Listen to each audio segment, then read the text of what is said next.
In March 1944, a river of young boys, more than 21,000, including the 6 flag raisers, poured into California's Camp Pendleton. Ira, Doc, Franklin, Harlan, Renee, and Mike became part of Company E, nicknamed Easy Company. Easy Company was a company of about 250 guys, and their job was to go out and fight. I was sent as one of the, happened to be novices, because I hadn't been in combat, and I arrived there, and I was a day late, and I went before my colonel, Chandler Johnson, and he looked me over and said, "You're a day late." I said, "Yes, sir."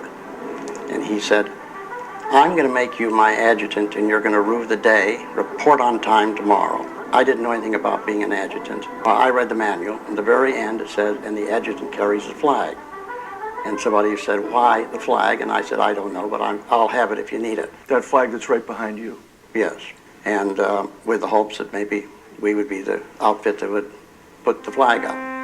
Dear Mother, we're on a beautiful island with our camp situated practically in the clouds. So we have nice warm weather during the day and use 3 blankets at night. All in all, I'm not a bit displeased with my new home.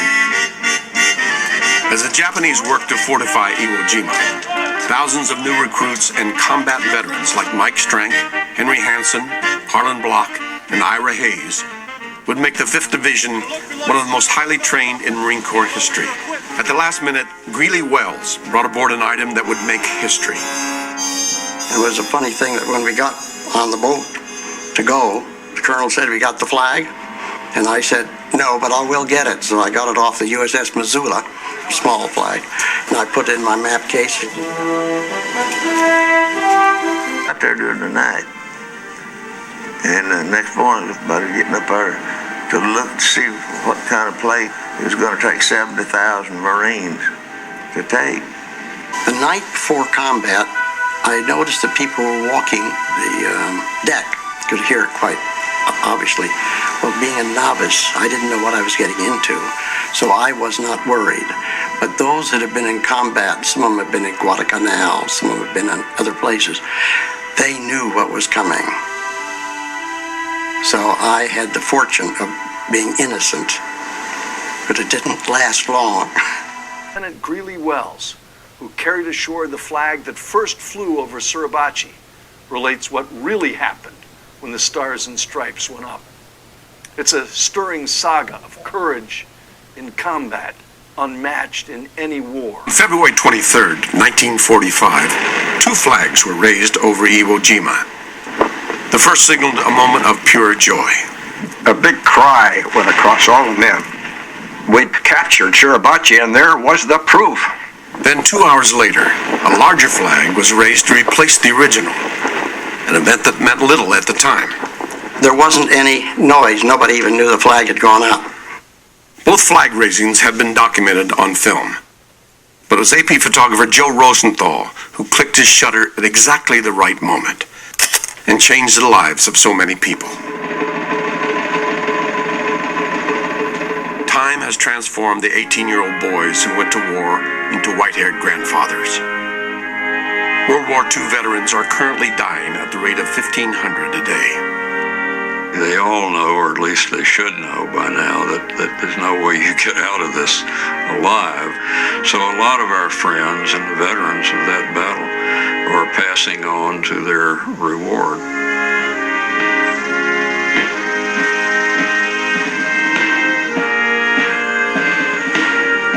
The Marines buried on Iwo Jima were returned to American soil in 1949. Since then, all of the flag raisers, except Charles Lindbergh, have joined them. And visitors to Iwo Jima still trace the ground where they were first laid to rest.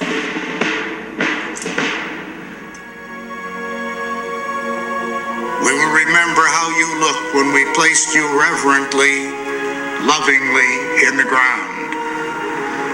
Thus do we memorialize those who, having ceased living with us, now live within us.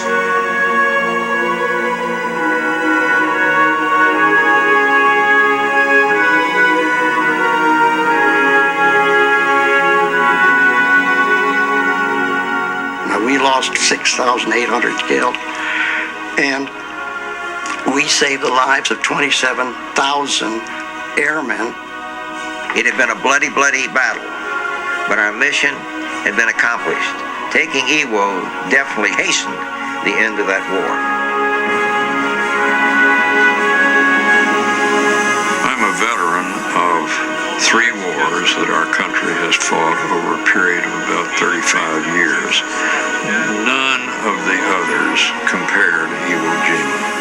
There's never been anything quite like it since. There were a lot of men who did not tell their loved ones anything about the war, and I think they were protecting their wife and their children. Why would you tell your wife and child something horrible?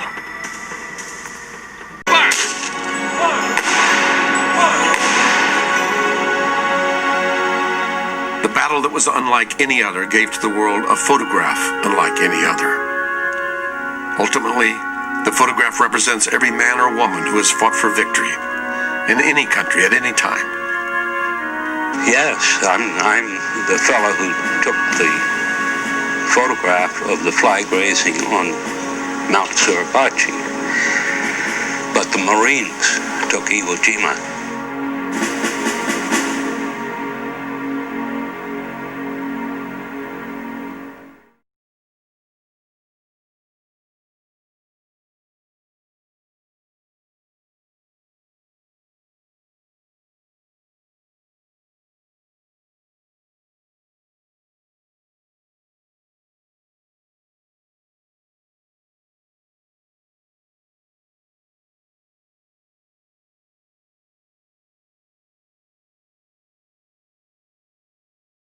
What is that wild woman at the far end of the room doing? I'm flirting with her. You don't mind, do you? I know. Well, she said this and this. I said, now this is getting going too far. She said you'd be jealous. Yeah, I have to be wild to keep up with you, Greeley.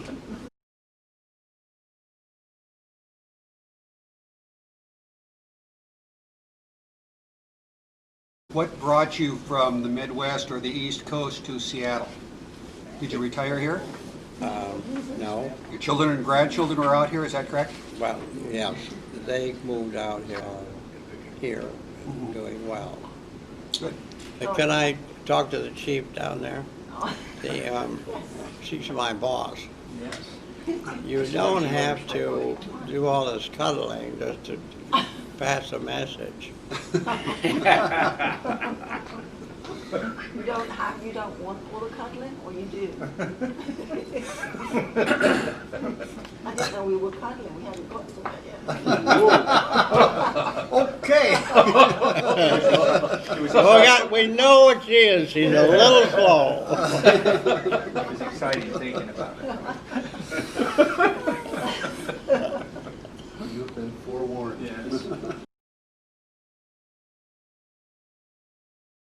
Oh, you wanted to ask a question?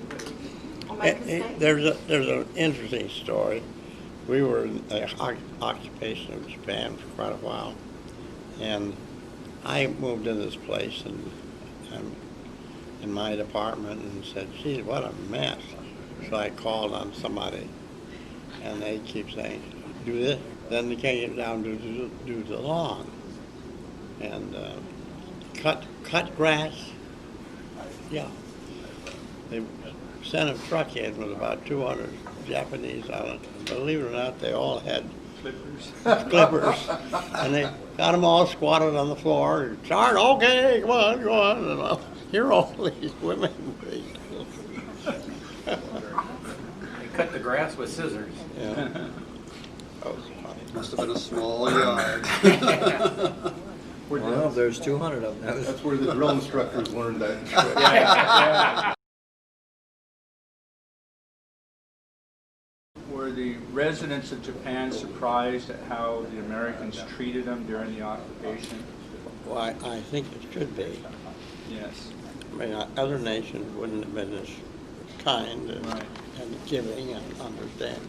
Which I was pleased. When Yes. we won the war, so you don't take it out of beating up the people or breaking all the women. Yeah.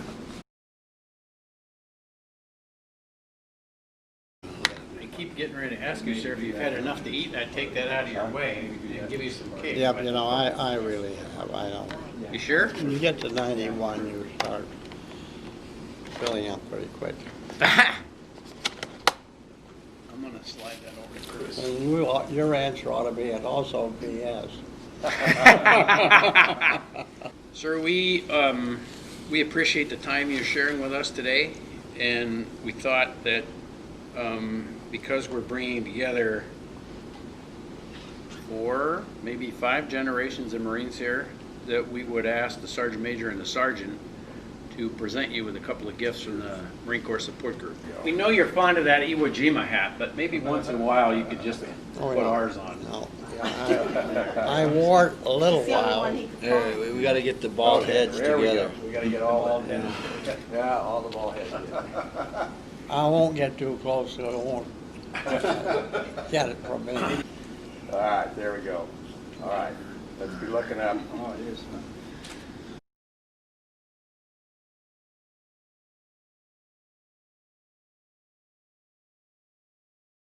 The one thing I'd like to do is to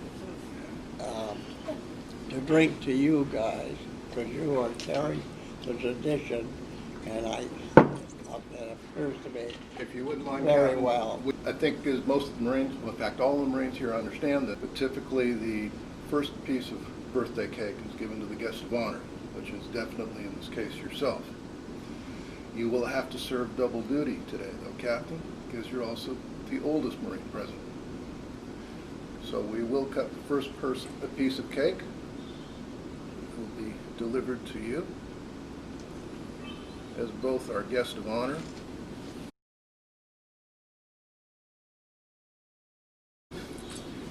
and the oldest Marine present. Oh, you're Nice job. Wow, no shaking. And that was at 03 doing that too. Okay, yeah. Now, significant of one of the traditions of the Marine Corps on delivery of this piece of cake, it is your responsibility as the oldest Marine present to pass on the traditions and your experience in the Marine Corps to the youngest active duty Marine present. Sergeant Ramirez, you're a bit younger than the captain, so I'm gonna keep you old. Happy birthday. Here's the fork, Sergeant. Thank you. Thank you. Okay, my man. Chris? Combat line. Sorry. That's all right. Here we go. Big smile. I guess there are other ways of doing what you need to do.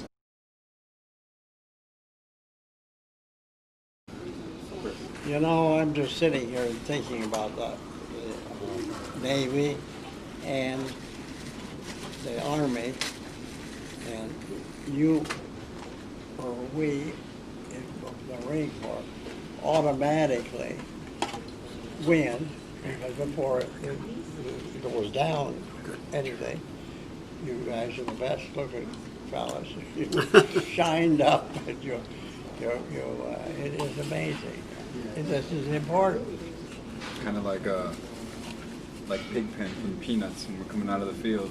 Yeah. The little dirt cloud around us. Is that the tree, though? Yeah, polish us up. They're pretty decent. You're right, sir.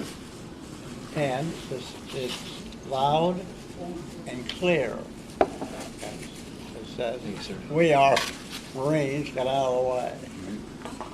I agree, sir. The message is, well, just being downstairs. Good morning, Marine. Good afternoon, Marine. Good afternoon.